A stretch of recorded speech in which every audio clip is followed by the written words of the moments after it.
Sleep is one of the most important functions in life, and sleeping disorders can cause severe problems. Teenagers are especially at risk of sleeping disorders because they wake up early for school, stay up late at night doing homework or texting, and sleep at unnatural times on the weekends. These things mess up the internal clock, which changes also as a result of puberty, making teens unable to fall asleep early. Hey Tessa, are you feeling alright? You look really tired. I don't know, I haven't been getting much sleep lately, and I get home really late, and then I have tons of homework I have to do, and even when I don't have that much homework, I still can't go to bed, and I'm really worried because I'm starting to get bad grades in my classes. Yeah, hardly anybody I know gets enough sleep. Teenagers need about 9 hours of sleep, but most only get 6 or 7. 20% of high schoolers have even fallen asleep in class. Oh my gosh, that's totally me. I fall asleep every day in class. It's really bad. Me too. I think it's a result of sleep deprivation, which can cause irritability, trouble concentrating, difficulty waking up, and even depression. Oh my gosh, I didn't even know that. I'm worried that I might have a sleeping disorder like insomnia. You might. During sleep, your body repairs cells and replenishes itself after physical activity.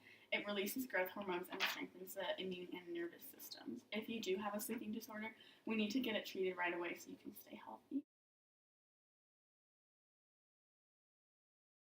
Sleep apnea is when you temporarily stop breathing while sleeping. It can cause you to feel extremely tired or irritable during the day. It is a potentially life-threatening sleep disorder common in overweight or obese people.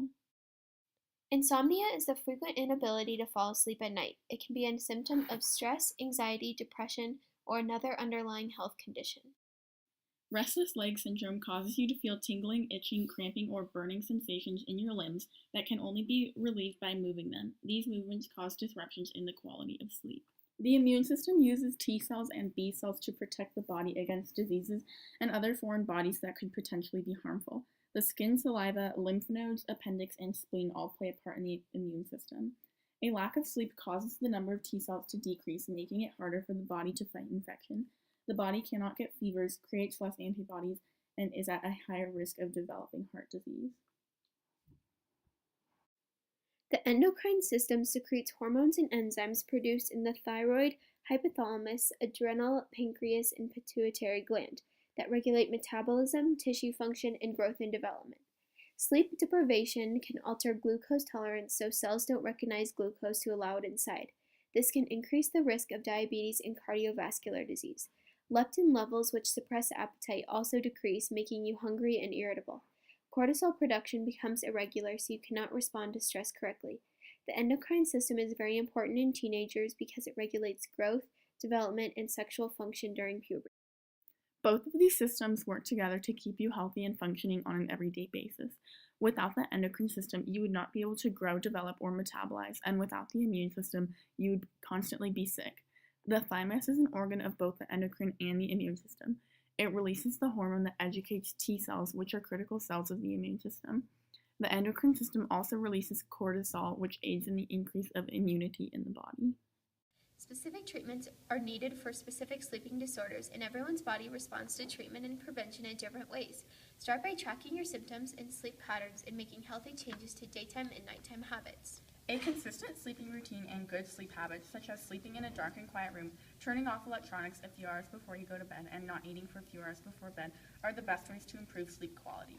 If self-help does not seem to work, sleep specialists can help you identify what is going on. Keeping a sleep diary may also be a good idea. Your sleep diary can help you experiment with different lifestyle changes to improve your sleeping habits. Sleep apnea can be treated with breathing devices like CPAP or continuous positive airway pressure, a device that increases air pressure in the airway so it cannot collapse.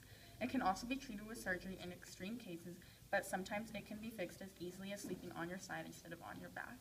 Physical therapy and self-help treatments like stretching, limb massages, and hot or cold packs can help treat restless leg syndrome. Keeping a regular sleep schedule and setting time aside for sleep is important in preventing sleep disorders. This will help keep your internal clock in better control. Improved sleep hygiene, a regular exercise routine, and a better way to manage stress can also be helpful. As a last resort, over-the-counter sleeping pills can help for a short term. These medications can be highly addictive and especially dangerous to teens. Sleeping pills can help for a short period of time, but over time can make things worse. The best option for sleeping disorders is to find prevention through experimentation with lifestyle changes. Ethical issues are not necessarily involved in the treatment and prevention of sleeping disorders. Sleeping pills can in some ways be seen as a way of masking the issues that are causing the sleeping disorders.